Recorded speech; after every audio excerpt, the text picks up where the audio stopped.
तहसील reporter रहीम यार खान मोहम्मद अकमल की report है कि थाना ज़ाहिरपीर की हुदूद मौजा मोरी में बेटी की खुदकशी की रंजिश पर देवर ने भाभी पर तेजाब फेंक दिया। खातून का 40% हिस्सा झुलस गया। पुलिस ने मौके पर पहुंचकर तिबी इमदाद के लिए खातून को शेख ज़ैद अस्पताल मुंतकिल कर दिया। आइए तफसील सुनते हैं मोहम्मद अकमल से। जी मोहम्मद अकमल। जी बिल्कुल, ये वाक़या थाना ज़ाहिरपीर की हदूद मौजा मोरी बस्ती हाजी कालू में पेश आया, जहां बेटी की खुदकशी करने की रंजिश पर देवर मोहम्मद रफीक ने भाभी 50 साला लाल मई पर तेजाब फेंक दिया। तेजाब से खातून की कमर, सर के बालों समेत जिस्म का 40% हिस्सा झुलस गया। इतला मिलते ही थाना ज़ाहिरपीर की पुलिस मौके पर पहुंच गई और मुतासरा खातून लाल मई को तफ्शीशनाक हालत में फौरी तिब्बी इमदाद के लिए शेख ज़ैद अस्पताल रहीम यार खान मुंतकिल कर दिया गया।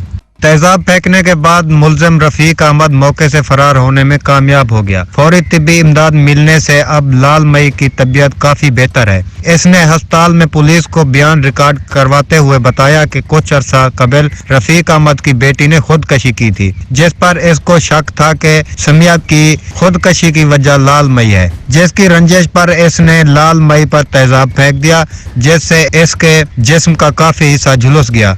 जबकि थाना ज़ाहिरपीर की पुलिस ने मुकदमा दर्ज कर दिया है, जिस पर SHO याम रफीक अहमद धरेजा का कहना है कि मुलजिम को जल्द गिरफ्तार करके कानून के मुताबिक कार्रवाई की जाएगी। जी।